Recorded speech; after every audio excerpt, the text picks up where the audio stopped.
I'm channeling S. Presley Blake today with friendlies like old times. So, do you want sprinkles on that ice cream?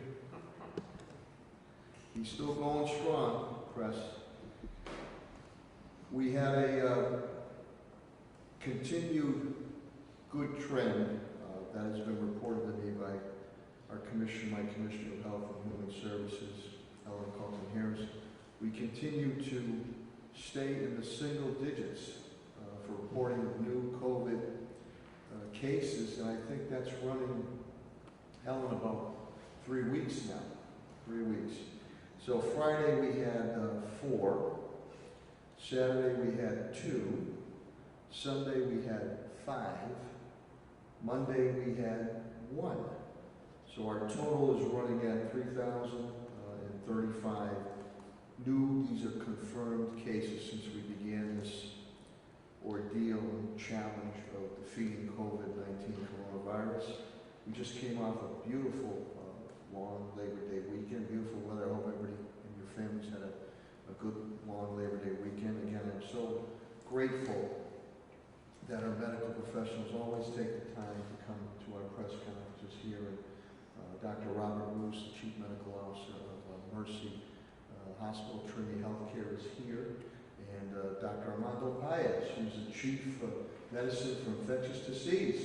Dr. Paez, good to see you. I see you on TV. He's pinch hitting for Dr. Mark Kerouac today. And what we will do, as we've done in this recent past, is that after I do my brief update, I will bring up Dr. Roos and Dr. Paez to give their update pertaining to their highly respected medical establishments, and then subsequently we will take questions immediately for those two gentlemen so they can get back to their important duties at Mercy and Bay State. Patrick Leonardo, again, AMR, has been a great partner. Thank you, Patrick, for being here, and our thoughts of good health and speedy recovery for your mom, too, on that. So, in accordance, deaths have stayed status quo, which is very, very good. That's going at least two weeks.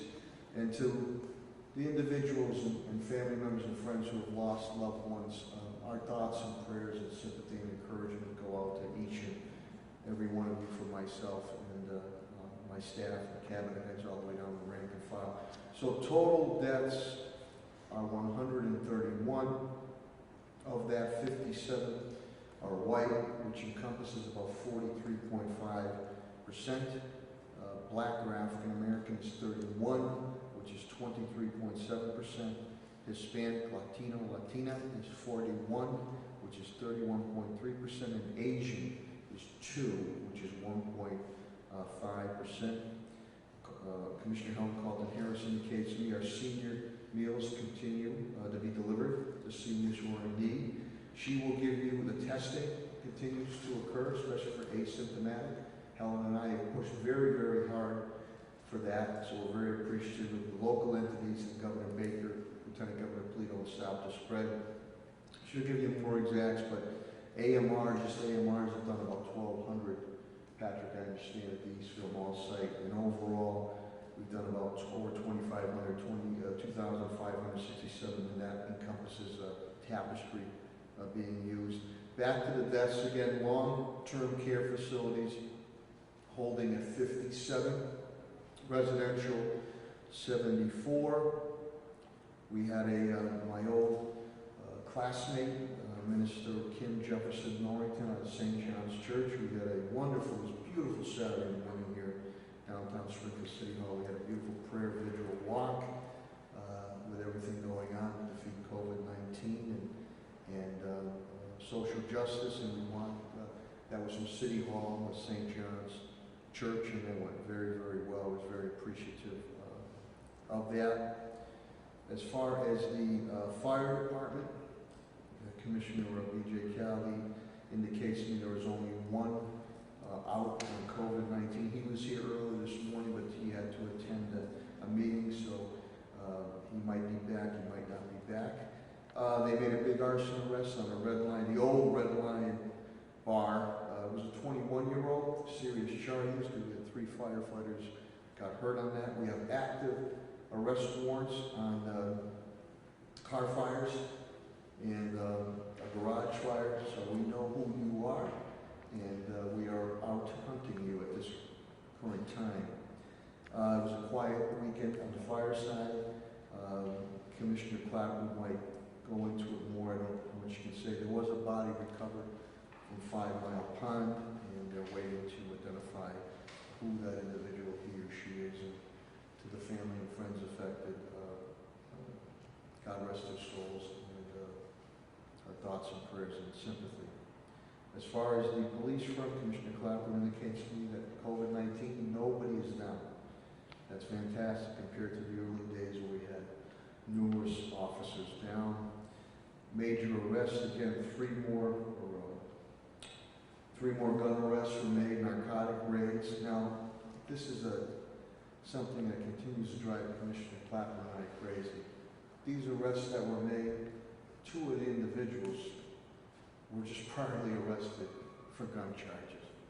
So, I mean, what the hell does it take for our court system to hold these individuals?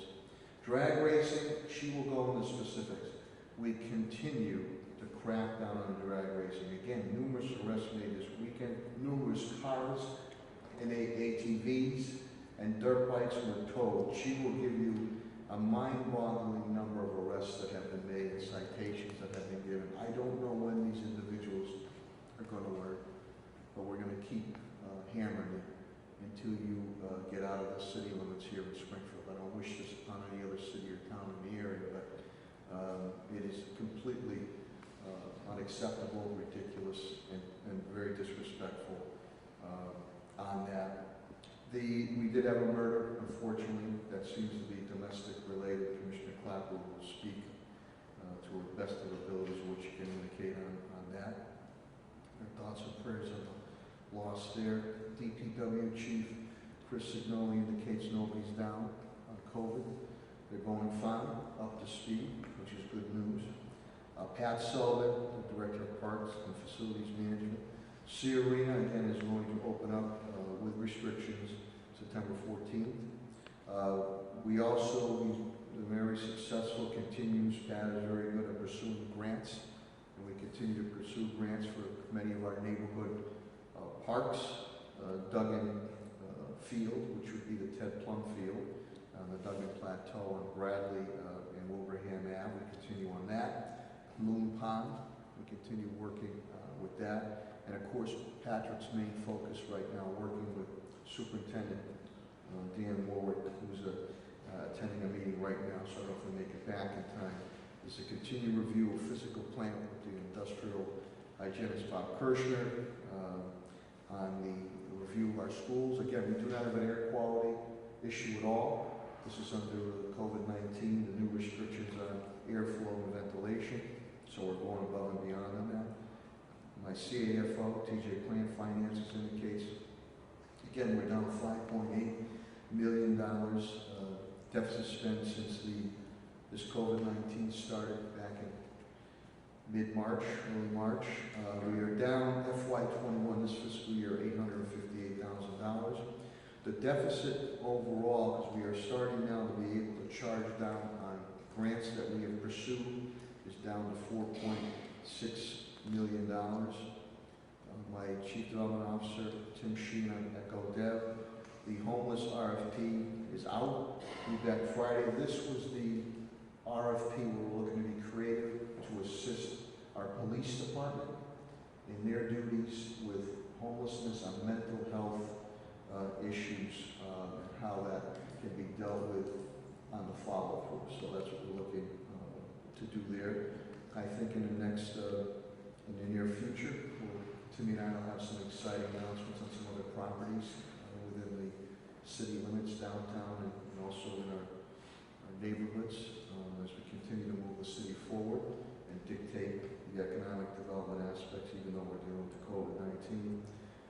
School Chief Superintendent Dan Warwick indicates to me we're nearly at 2.7 million meals that have been served, which includes breakfast, lunch, dinner, and snacks. Past weekend, over 101, almost 102,000 meals were sent out earlier because of the long Labor Day weekend. Danny, Superintendent Work continues to work very closely with Director Sullivan on the physical plant review with the industrial hygienist, Bob Kirshner.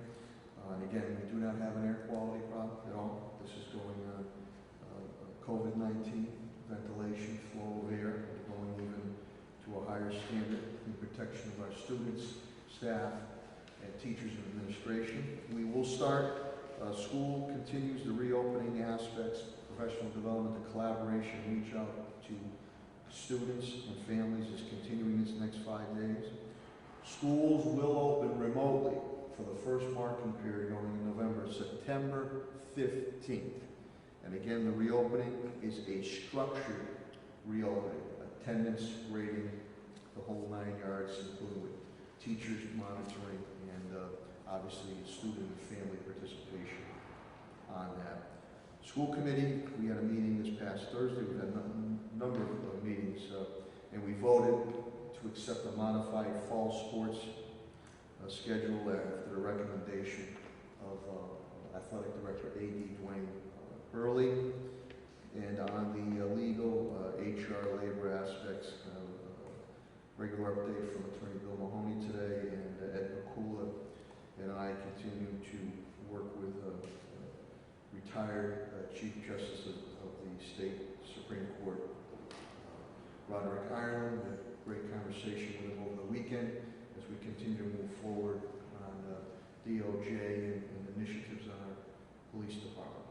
So, without further ado, let me turn it over to Dr. Robert Roos, the Chief Medical Officer of Mercy Hospital, Trinity Healthcare. Dr. Roos?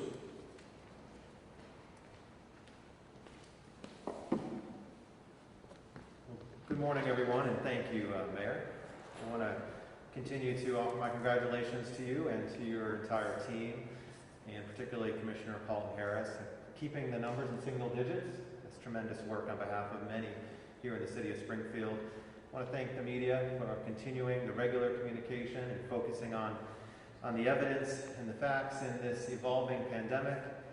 I also want to thank AMR, having a chat this morning with Patrick from AMR, and I'm really struck by the incredible work that's happening to continue to expand testing here in our community with the testing that's been occurring through Stop the Spread. So that's tremendous work.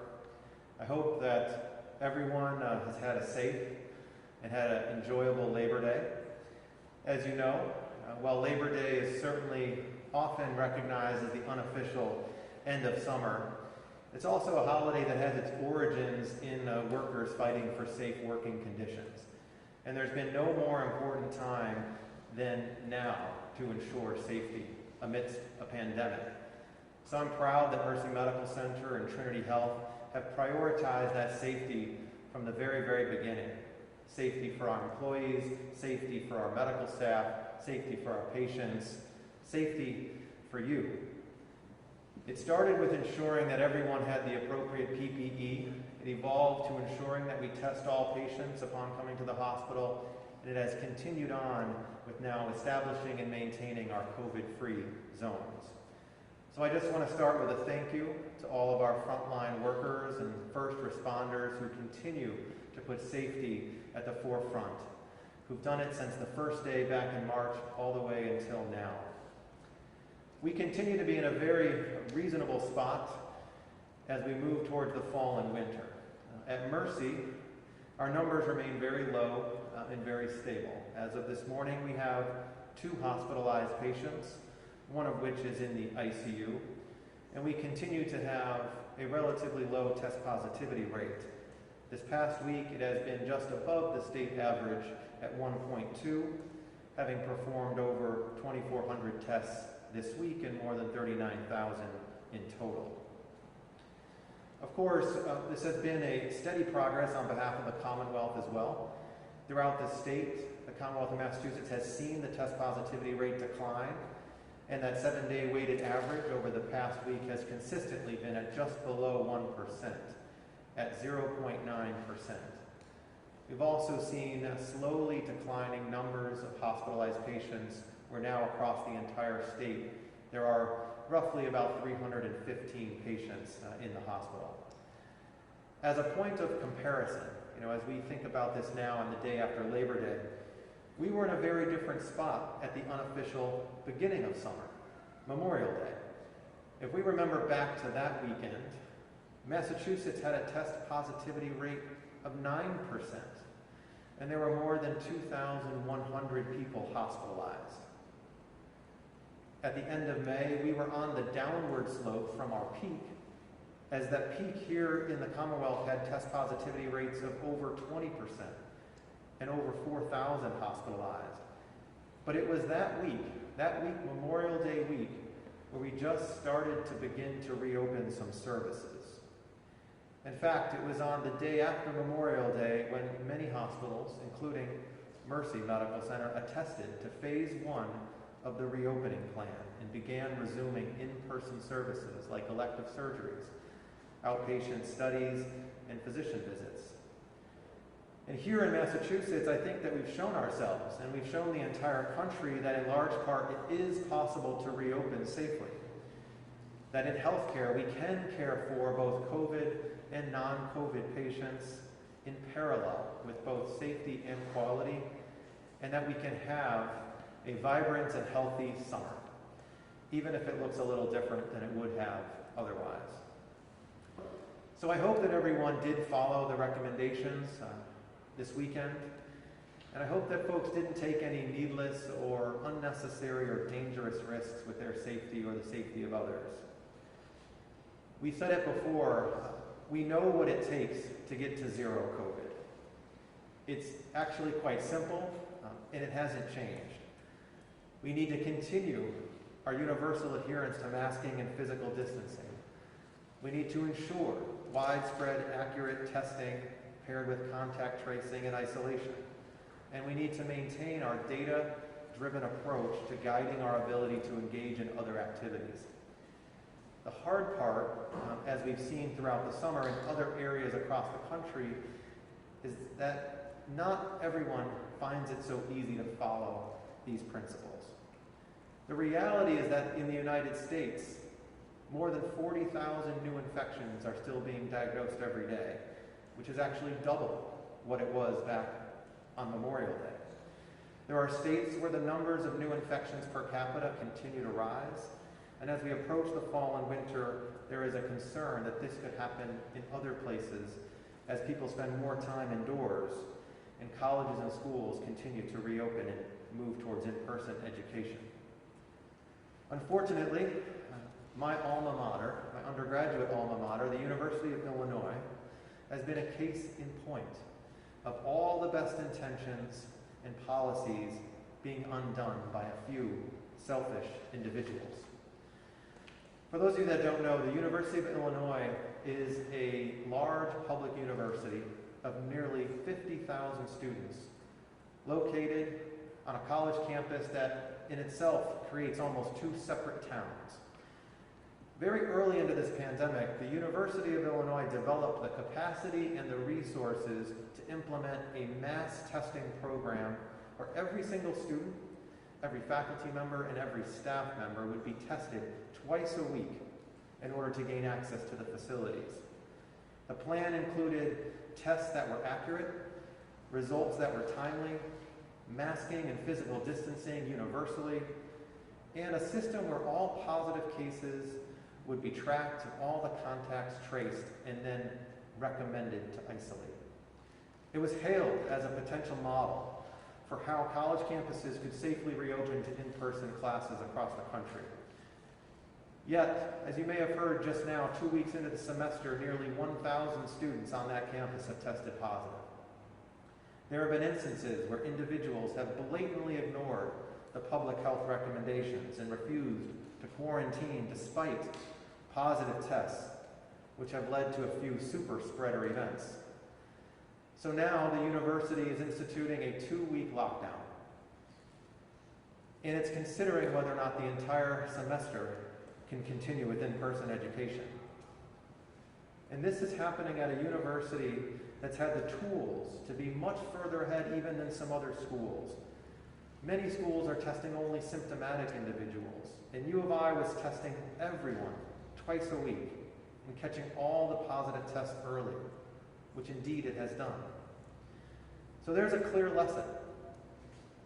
If you get a call from a Department of Public Health or a representative that's performing contact tracing, please answer it. If you have been in close contact with somebody who is positive for COVID, even if you don't have symptoms, please get tested. And if you have tested positive, please heed the guidance and isolate yourself from others and take it seriously. It wasn't until Memorial Day that we started opening up as a community. And we've made it through this summer, making considerable progress. But now is not the time to move backwards. Now is not the time to have things start to shut down. In areas throughout the Midwest, we're starting to see that. It's exactly what's happening. Indoor places now are closing and being banned again as test positivity rates and incidence rates climb. So I can't stress this enough. On this journey to zero COVID, it only takes one. We are in a cultural moment right now where selflessness must win out over selfishness. It's the only way that we are going to continue to keep our numbers down. And at Mercy Medical Center, we remain focused on just that, being there for you, prioritizing your safety. And as we move into the fall and winter, we are maintaining all of our commitments to safe and accessible care for you. In terms of PPE, we've gone to great lengths to acquire enough to keep us and you safe and get us through both the flu and the COVID season. We know that testing has been a constant challenge, and turnaround times have increased in many areas, including our own. So we're going to be expanding our testing options over the next month to incorporate an additional machine and new point-of-care molecular tests to identify infections quickly. We also continue to be very cautious with patients coming to the hospital, including testing everyone and keeping patients who are coming from a congregate care facility in isolation for at least 72 hours until they can have further testing. And I would encourage each of us to be just as cautious and just as mindful of safety with any forthcoming vaccines for the coronavirus. There is a rigorous process of approval through the Food and Drug Administration for a reason, and I would encourage us to ensure that there are adequate studies before widespread adoption. For infections for which we do have proven tested vaccines like influenza, it's essential that we protect ourselves and each other. And so we will be moving towards a mandatory influenza vaccine. And as we all prepare for the fall and winter, it's even more important now for all of us to wear a mask, to sanitize our hands, to keep our physical distance from each other, to be cautious about where we go and who we interact with, and most importantly, let's continue to let science be our guide. Now is the time to be selfless, not selfish. Thank you. Thank you, Dr. Lewis.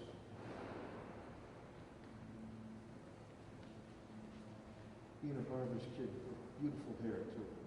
Looks great. Now we have Dr. Armando Paez, who again is the Chief Medical Officer of Infectious Disease for Bay State Medical Center, so we're very happy to have Dr. Paez. Dr. Paez?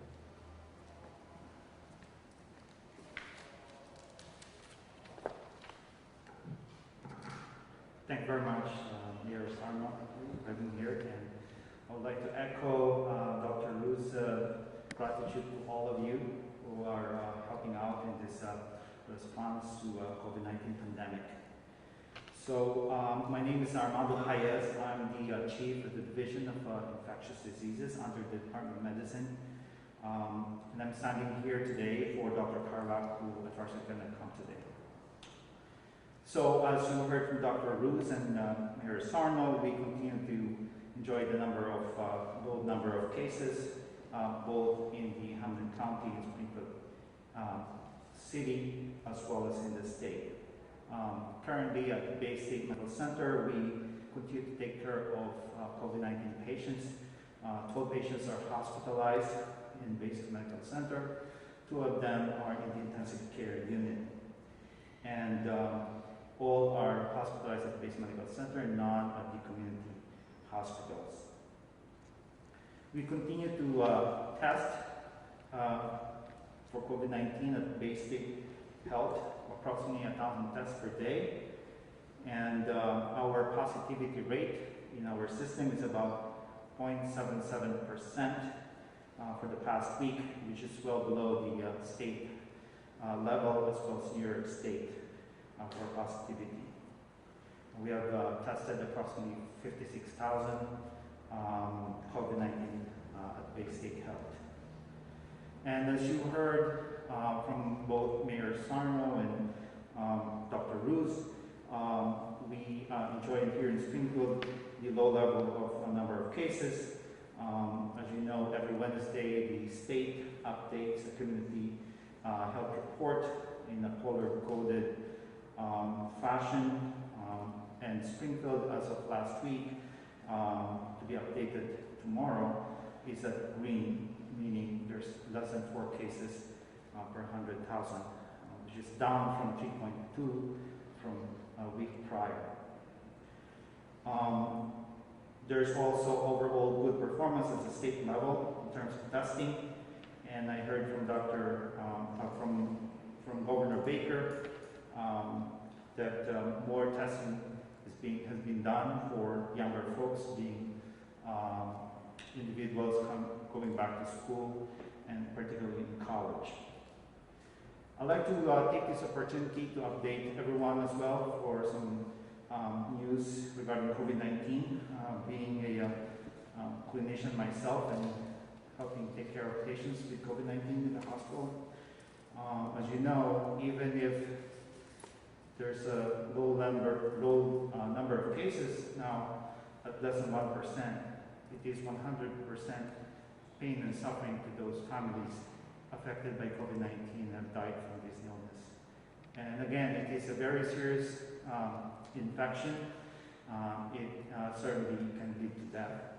And I really request everyone to take this seriously, as we have been trying to engage the community to protect ourselves and each other. So as you heard, the vaccine plan has been requested by CDC from the states by the end of October in preparation for possibly fast-tracking the vaccines which may be approved, but we don't know the details of this and when it's going to be coming. But hope is not a plan, and this is something that we should always be mindful of in preparation for vaccine distribution. The National Academies of Sciences, Engineering and Medicine has put forth a framework for the equitable distribution of vaccine, and this is based on the risk of acquiring the infection, the risk of severe morbidity and mortality, risk of a negative societal impact, and the risk of transmitting the disease to other people. And this consists of 4 phases. The first phase, which includes approximately 50% of the population, that will include the frontline health workers, first responders, followed by at-risk people with underlying health conditions, and older adults in dense living settings. And it is anticipated that early on, when the vaccine is finally approved for use, that this population will be prioritized. Again, this has not been finalized, and we don't know at this point what will happen. Now, related to the vaccine is the immunity, and there have been news in the past about antibody responses lasting for about only 2 to 3 months, but a refreshing report from Iceland, researchers over there, it showed that antibody response did not decline up to 4 months, and they have approximately 0.3% mortality. However, on the other hand, there is also a report of reinfection, you probably heard that, there have been several reports of reinfection. These are extremely rare circumstances. However, these are real. This is based on the genetic analysis of the viruses that have infected the individual on the first time and the second time. And Dr. Ruz alluded to the flu shots. It's very important that we prevent a twin endemic. It's really important that that everyone 6 months and older should get a flu shot. As you know, another pandemic like a flu or epidemic like a flu can strain our resources and therefore can also strain the ability of the healthcare system to take care of those patients with COVID-19. And lastly, Bay State, is always grateful for its employees. PPE has always been a challenge, and we continue to strive to maintain a safe environment for our employees taking care of COVID-19 patients. And we are very grateful for the employees. And we will be hosting an event. This is the first time we're going to have a virtual event, 48 hours of gratitude, our first attempt at the virtual employee celebration this coming Thursday and Friday. So my parting words will be, a reminder to take COVID-19 and flu seriously. Let's do the interventions that are proven to work against COVID-19, face covering, physical distancing, and hand washing to stop its spread. Again, thank you very much for this opportunity to talk about all of this. Thank you, Dr. Pines. We'll now have Dr. Pines and Dr. Bruce take any questions or comments coming from the media. Again, I think we appreciate these highly respected medical professionals they stay immersed in. So, any questions at all for Dr. Pines and Dr. Bruce? Doctors, over the weekend there was some, maybe there were some errors in the states having some wild variation in terms of what the COVID inpatients were at both Bay State and Mercy. I'm curious if A, you suspect there might have just been a data error on the state's part, and B, I was thinking, is there any level of patients that you're seeing who are not hospitalized for COVID but may be COVID positive, and are they still being reported as such to the state? Yeah, so all the laboratory test results are automatically, reported to the state. So they know all these cases for all the positive ones. And I just want to remind that 8% of COVID-19 are mild infections, so many of them are not hospitalized. Just specifically, I think you're asking about hospitalized patients. We've been consistently at the same levels, week over week, with just very low levels. So any day-to-day discrepancy that would vary from that slightly maybe a data error. I can't comment specifically without knowing exactly what the discrepancy was, but can certainly look back at that and ensure. But the numbers that we're reporting and the experience that we're having on a daily basis is very consistently low over the past several weeks. And are you seeing any level of patients that are who are not hospitalized for COVID-related disease, but are nevertheless positive? And obviously, that would still be reported to the state as a COVID, positive patient in your facility. Yeah. So just to clarify, if there is a patient receiving any sort of inpatient care at Mercy Medical Center, whether it's related to COVID or not, but they do have a positive COVID test that is relevant and they are considered to be in that infectious period. In other words, it was done during the admission. It wasn't historical from several months ago. We consider that in our numbers. So that is a patient that would be in isolation that is treated as a COVID patient. And so it is included in the two that I mentioned this morning. Any other questions? Paul, TV22?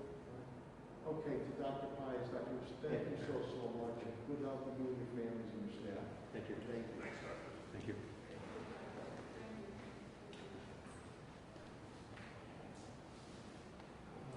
Let's see. Billy, where's Helen?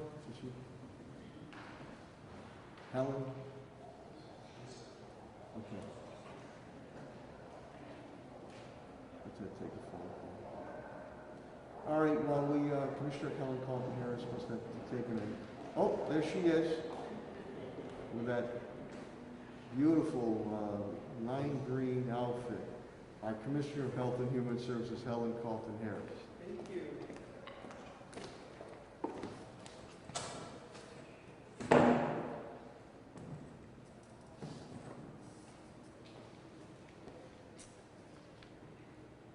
Thank you, Mayor Sarno, as always, for your leadership. Very much appreciated. And thank you to the residents of the City of Springfield and the Western region. It is important to acknowledge the work that has been done by the residents in adhering to what we've asked you to do for a very long time. And I know that you are exhausted. I know you're tired. I think we all are. It's been since March that we've been able to hug someone. It's been since March since we've been able to shake hands with someone. It's been since March since we have felt our ability to go outside and just feel the freedom of the not worrying about COVID-19. I recognize that we're all exhausted, we're all tired, but your work is paying off. The fact that the City of Springfield has had single digits for almost the last 3 weeks just speaks to the resiliency, once again, of the residents of this city and this region. Knowing that you're tired, I share in your exhaustion, but we must continue to stay vigilant as far as this virus is concerned, because nationally, the Institute for Health Metrics and Evaluation is predicting that by January, there will be 410,000 deaths in the United States. We are now at 189,000 deaths in the United States. And so what that means is there's an anticipation that we will have over 200,000 additional deaths in our nation. That can be prevented if we do the things that you are currently doing. And so it's just where we are, exhausted, but understanding that we are still heading into the wind as far as this virus is concerned. The statewide positivity rate is approximately 4.2%. Our positivity rate in the city is 3.2%, which gives us that green designation, which gives us that designation where we are moving in the right direction. And so it is, again, important that we stay vigilant. Once again, we are heading into a very difficult season. The weather is going to get cooler. We are going to go inside. And getting into inside means that we are going to be closer, perhaps, to our loved ones. And it is also known that we will have individuals in our lives and in our homes who perhaps we're not part of our family. So again, it's going to get darker, things are going to change. We're heading into another phase as far as our residents are concerned. The city is knowing that our colleges are back on campus, schools are reopened. When I went around this weekend to the various schools and businesses, people are really doing an excellent job, but there are those pockets of stores, there are those pockets of individuals who are not adhering. I'm going to say that we do have a system in place. Individuals can be reported to the state if they're not complying, and the state contacts us, the Labor Relations Bureau, to follow up, and we do that. And so I'm asking, once again, businesses, as we move into what I'm calling another phase of this virus, because of the weather change, because of colleges being back, because our students are going back to their learning process in their homes, with their families, remotely. So we must, again, be vigilant. There's limited sports, as the mayor said, that is going to be happening again. We must make sure that we're protecting our students and ourselves.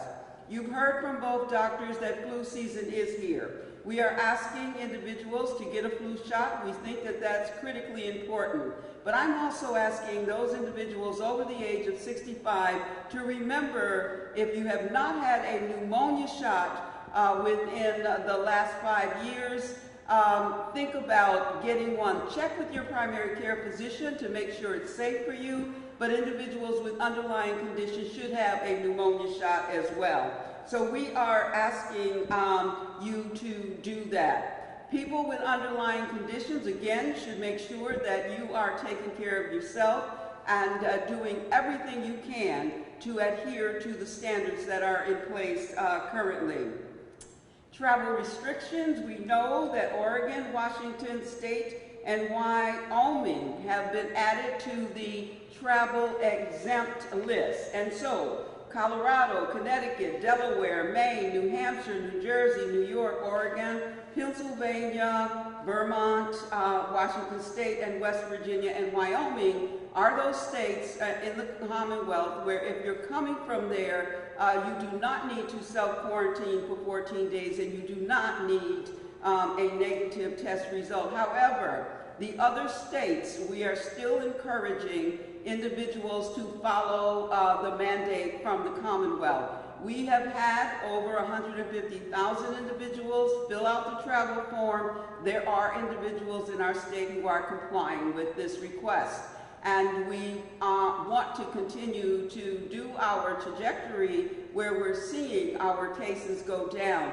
The two maps that you see here really does show the flattening of our curve. And so you can see the high points and you can see we have steadily gone in the right direction. And again, I'm encouraging us to go there. The top map shows all of the cases in the city that we have had mapped geographically. And you can see that there are some places in the city that had higher case rates than others. We are tracking in this city, still tracking clusters. We know that there are zip codes where there are higher prevalence rates, and so we're working with our community-based organization partners as well as others in the community to do outreach to those individuals in those zip codes. It may be just as simple as showing someone how to wear your mask correctly. What do we mean when we say social distancing? That might not resonate with everyone. Using language like physical distancing, hand washing, just making sure that we are using languages that our community will understand and adhere to. So we continue to work with the residents in the city. I continue to work with this amazing cabinet that works with me and for Mayor Sarno. We work together. We are trying our best to get all of us through this very difficult time while we're understanding that substance use disorders are still something we're concerned about. Homelessness is something that we're still concerned about. Chronic diseases are something that we're still concerned about. So while we're focused on COVID-19, we understand there are still public health needs out there, and our staff continues to work to try to mitigate those things as well. So we continue to work on all phases of public health while we are attempting to defeat this virus. Charles Dickens said, "It was the best of times, it was the worst of times. It was the age of wisdom, it was the age of foolishness." The age of wisdom says, wear a mask, do hand washing for 20 seconds, stay away from individuals for the 6 feet. Act as if a person you don't know has the virus. Act as if someone who's in your environment that you don't know is COVID positive, even if they're not. So we want you to act in the age of wisdom, do the things that we're asking, and so we do not act in that age of foolishness. Thank you.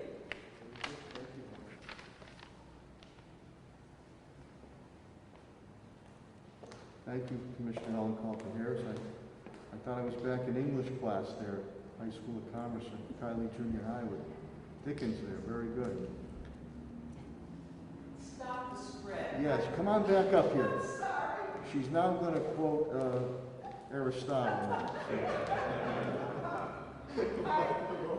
I just apologize. I really wanted to get that age of foolishness message out there. But I want to just talk about Stop the Spread. And I do want to thank AMR. I want to thank Tapestry Health. I want to thank Fallon Health for being our partners in this. So Tapestry will be at East Forest Park Library on Wednesday, Van Sickle on Friday. AMR is out Eastfield Mall daily from 8 to 6.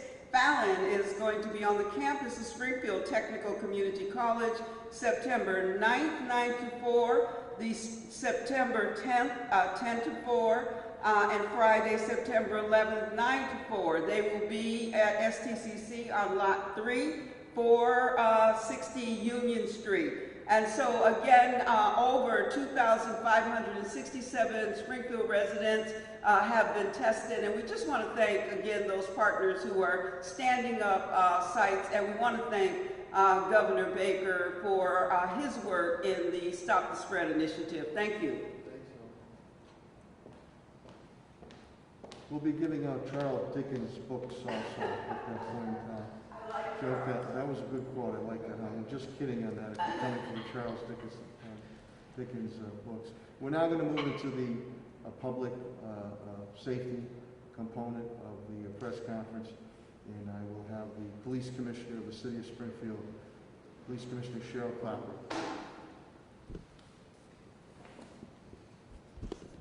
Thank you, Mayor. Good morning, everyone. The police department right now has 0 out with COVID, so we're not affected by the COVID virus at this time at all. Over the weekend was very busy, it was very steady. Narcotics officers on Friday afternoon, as the mayor mentioned, made 3 arrests, 3 individuals with handguns. Nathan Mercado, Gregory Critchlow, and Michael Bedinelli were all arrested, and semi-automatic handguns were seized.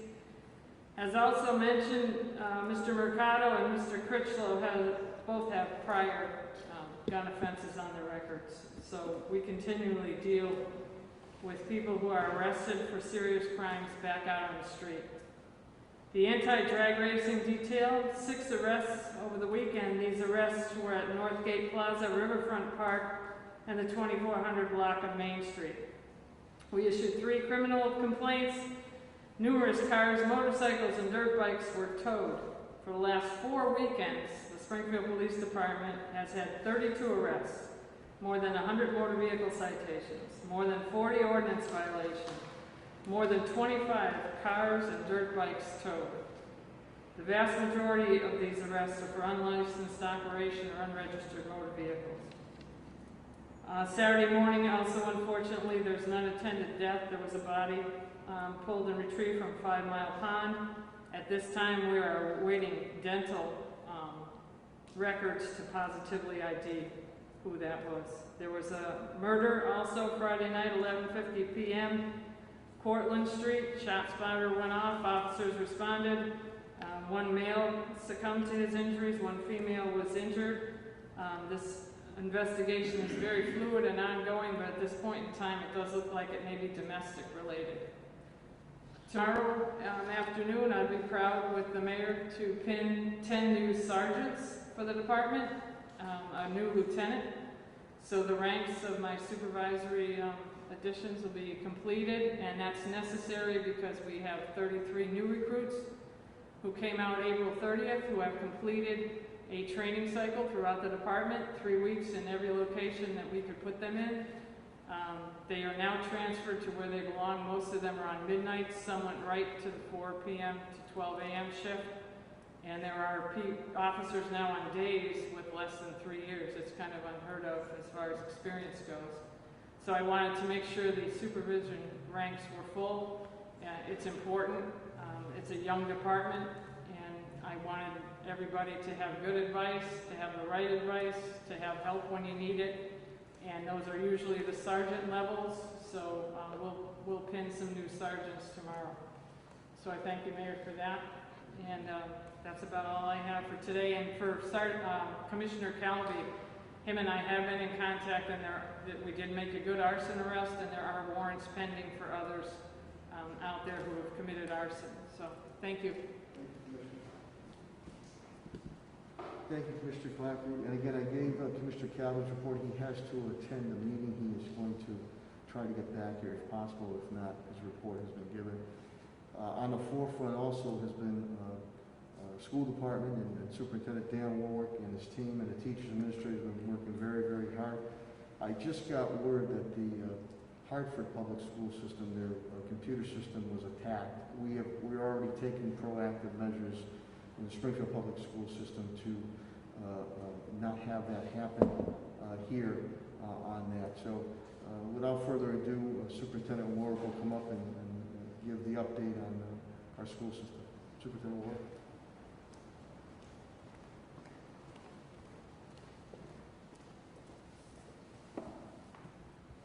Thank you, Mayor. Good morning.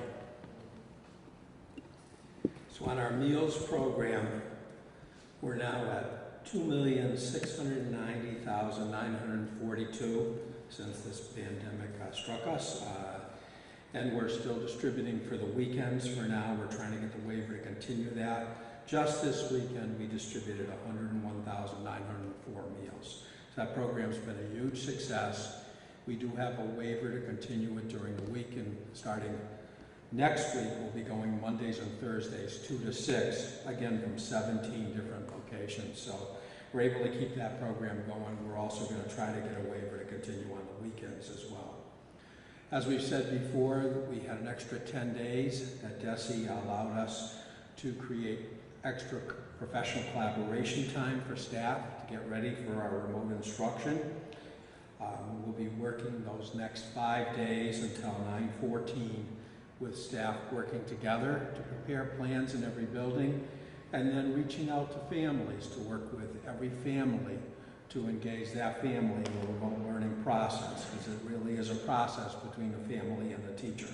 So every family in Springfield can expect calls from the school to, again, develop that relationship and start the remote learning process, which will begin on Tuesday, September 15th, following our normal schedule for every school. So every school will be on their normal schedule. There'll be a precise schedule for remote learning, just as there is when we have traditional classes. We're very fortunate here in Springfield. We're going to be distributing more laptops to folks who need them, but we were able to distribute 17,000 last spring. And with the support of the mayor and his team, and I want to thank the mayor, he's been just a tremendous education supporter. We have laptops for everyone, and we're also now have purchased iPads for our preschool students.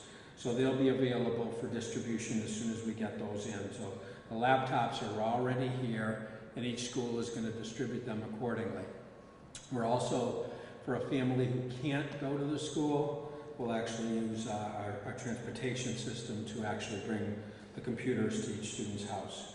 During the first quarter, the school committee voted to engage in remote instruction, and with the support of Pat Sullivan and his team, and then Helen and Colton Harris from our public health department, we decided to go remote while we have an industrial hygienist look at every one of our buildings. Again, we're talking about airflow or air movement, not air quality. The air quality in our buildings is fine, but we're going to take a look at that before we have students make a decision relative to whether they come back to school. So for the first quarter, again, we're going to be in remote instruction while that analysis is being done. As the mayor said, Hartford did get hit with an issue with their IT department, and we've put a lot of precautions in place. No one is immune to these issues, but we've built a lot of safeguards into our system to keep it running, especially during this time. Thank you. Thank you, Superintendent Warwick. Thanks for all your efforts and your team's efforts and our teachers and family and students. And again, the air quality is fine in our schools. As the superintendent indicated, we are going above and beyond pertaining to COVID-19. And you have to remember, we've sunk in well over nearly $620 million in building new schools and rehabbing older schools on it, but we want to make sure that we have a safe environment for any and all that traverse our school halls. We're now going to, speaking of that, I will segue to Pat Sullivan, who's the Director of Facilities Management Parks, and has done a tremendous job, and Pat will give his update. Director Sullivan. Thank you, Mayor. As the Mayor stated, Sea Arena will open September 14th. That will be for drills and practice. Drills only. Public skating will not commence this season. Our splash pads will remain open through September 13th. It's supposed to get hot and humid towards the end of this week. And I just want to thank our Commissioner of Health, Helen Colton Harris, and Commissioner Claproot in assisting. Commissioner Claproot had officers stopping by at the splash pads for the season. And going by, it was great to see the families enjoying themselves, but also observing the COVID regulations. As stated, the industrial hygienist has completed the reviews. They are now running the calculations on each building. And just a shout out to our facilities team, John Kerrigan, the zone chiefs, to Dan Warwick's team, Pat Roach and Bob Mulcahy. They were tremendous in getting the on-site visits done. And we hope to have some information over the next 3 weeks on next steps. On non-COVID related items, Emily Bill Park was completed and the state signed off on that project last week. That will open to the public early next summer. Walsh and Kennefic Park projects, bids have opened. Those will start over the next month. And then just on the Ruth Elizabeth Park project, that's really looking tremendous when you look at the Walnut Street. And congratulations to Chris Signoli and his team. They're getting the Central Street project portion of that started. And to Tim Sheehan, Kathy Bono, and Tina Quagliato, they were a great resource in making sure Ruth Elizabeth and Central Street happened. Thank you. Thank you, Director Sullivan. Now we'll, our day-to-day operations, Department of Public Works, DPW Director Chris Signoli, and a lot of things that we take for granted have continued on, even though we've had this COVID-19. So without further ado, the Department of Public Works Director Chris Signoli.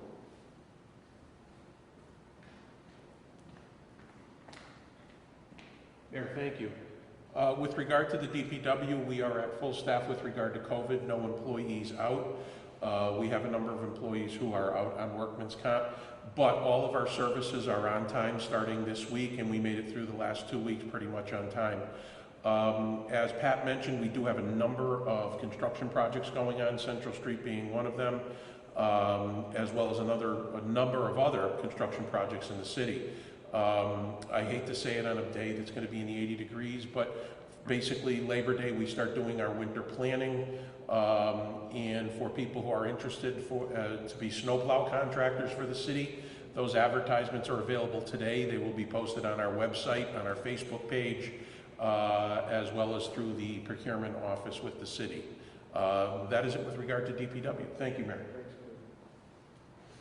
What was that old line say? It isn't so we don't want any snow, Chris. Think I want it? You snow mines you. Again, Springfield's in the business of doing business, and Tim Sheen and his team, our Chief Development Officer, done a tremendous job. Two quick things before I bring Tim up also. We discussed that we're going to continue to work with our restaurants. It's been very successful on the outside dining, keeping tabs on that and trying to pop in. And as long as the weather stays warm or applicable, we will work with them. As long as we can, not knowing, we await Governor Baker, Lieutenant Governor Polito, on if restrictions will continue to be lifted on interior attendance in these restaurants. So we're going to continue to work with them. And on a side note, again, just to reiterate, conversations with Roger Crandall, Mass Mutual, over the past long weekend. And again, their continued strong commitment here to the city of Springfield as they have made some adjustments pertaining to the retirement division. That was obviously shown with the commitment to our 31 Elm Court Square project. So again, Mass Mutual, continued strong commitment to Springfield and here to stay, as that is just been recently reported, I believe, early this morning on that. Without further ado, the Chief Development Officer of the City of Springfield, Tim Sheehan.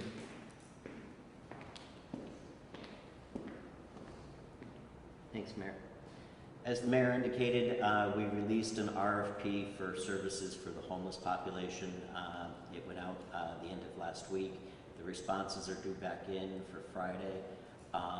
This particular request for services is to do outreach. It should come as no surprise that the homeless population has concerns about congregate living conditions in the shelters, so the service provider will be doing outreach, counseling, and rapid rehousing. I also wanted to mention, we, as the Mayor said previously at numerous press conferences on this, the city put forward a significant amount of its resources from the CARES Act to deal with mortgage payments, rental payments, and utility payments. I encourage anybody that's had an economic change in their incomes due to COVID to actually contact Wayfinders and not wait for the moratorium on evictions to occur. We want to keep the economics of our housing sector healthy, and providing those rent payments and mortgage payments does so. But we really would encourage people that have a problem to contact Wayfinders or contact the Office of Housing so that we can get you in the queue and get you straightened away prior to the eviction moratorium being lifted. Thanks, Mayor. Thanks. Again, you heard I gave the update pertaining to Fire Commissioner B.J. Calvi. Again, he's at a meeting, so it might be difficult for him to get back to City Hall. The legal, HR, labor update is pretty much status quo. And I gave you the financial update from CFO TJ Plant. So at this point in time, we'll take any questions or comments pertaining to my cabinet heads or myself. Paul? Question for Helen. Commissioner Helen Colton Harris, please.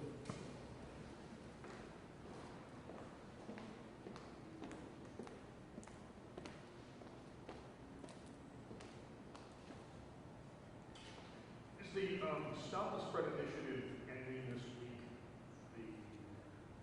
I was under the impression that the funding for it was only good through this week. Is that correct? The Stop the Spread initiative was originally supposed to end on September the 12th. There is a request that it be continued until September 30th.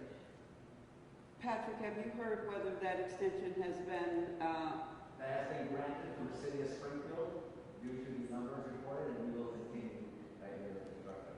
There's your answer. So we did request that it be extended. Each municipality had to request independently. The City of Springfield did request that it continue, and apparently that has been granted. Is this, can you talk a little bit about I know you mentioned the numbers that this has been tested. What's been the response to this? Have people been showing up to be tested? The response has been excellent. We've had the fewest that I have seen, the data come across was that 85 individuals. That was the least. The most I've seen was 121 individuals. So the response from the City of Springfield residents, but remember, Stop the Spread is not just for Springfield residents. You can set up or stand up a site, and anyone across the Western region or the Commonwealth can come to the Stop the Spread initiative event. Any other questions or comments? I have a question possible for Superintendent Sure. Ward. Superintendent Ward, please.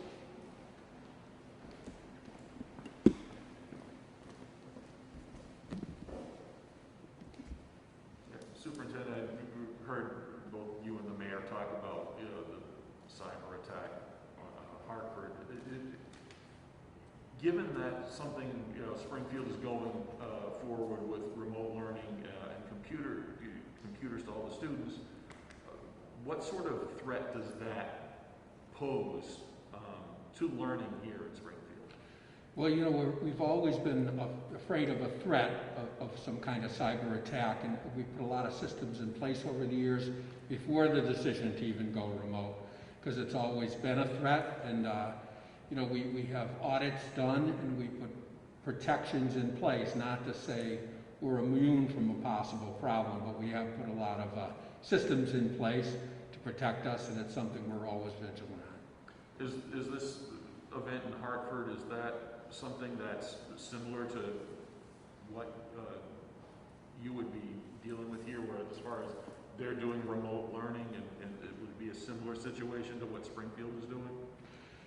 You know, I think most systems have some similar situations, but we've invested a lot in technology, a lot in our infrastructure, and a lot in backup systems.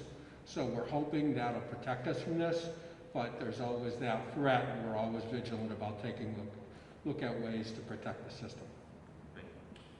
I've got a question for you, Superintendent. What's being done to adopt special education to remote learning? So every special ed student is going to have their own remote learning plan that's going to be shared with the parent and executed. So our special ed teachers and paraprofessionals are going to be online delivering those services. All the ancillary services, speech language therapy, everything else is going to be again delivered through teletherapy. So all of our students will be getting the services prescribed in their individual education plan, and they're all getting a remote plan developed for them. Everything going to be ready to go in a week? Absolutely. Yep. That extra 2 weeks that DESE put in place for professional collaboration and planning really gave the staff some extra time. And remember, we have 5 professional days before the school year begins. So our folks had 15 days to get together and really plan to execute. And we're going to be ready to execute for our students.